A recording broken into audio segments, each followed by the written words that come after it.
दुर्गम काज जगत के जेते सुगम अनुग्रह तुमरे देव।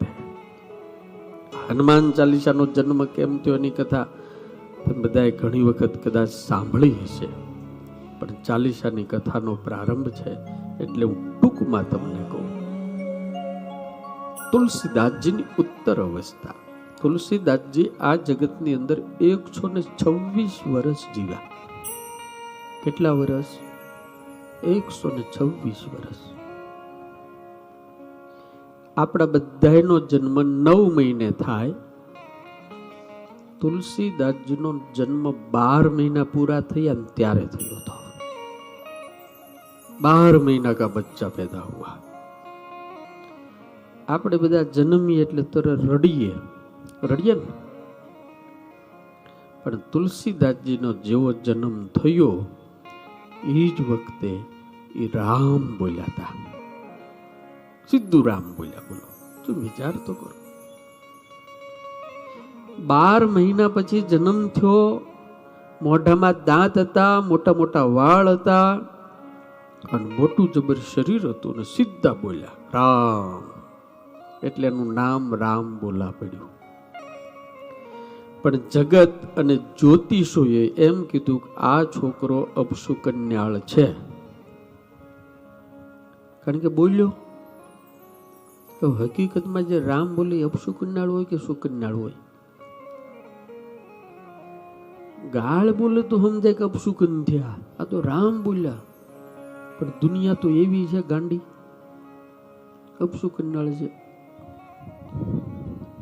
થોડા દિવસ થયા, એની માતાનું નામ હુલસી હતું, એનું મૃત્યુ થયું. એટલે લોકોએ નક્કી કરી નાખ્યું અપશુકન્યાળ છે, આ છોકરાને મારી નાખો. પણ માને તો દીકરા ઉપર પ્રેમ બહુ હોય, એટલે એને પોતાની દાસી એને કીધું કે આ છોકરાને લઈને તું જતી રહે.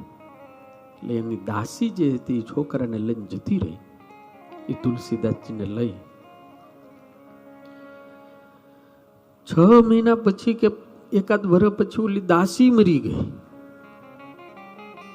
તો છોકરો અનાથ થઈ ગયો, લાવારીસ બની ગયો. કોઈ ઘરમાંથી ખાવાનું ન આપે, જ્યાં રહેતો તો એને કાઢી મૂક્યો. તુલસીદાસજી એમ કહેવાય છે ઘીરે ઘીરે માગવા જોઈએ તો રોટલો નહોતો મળતો. આજે આખી દુનિયા એની કથા કરે.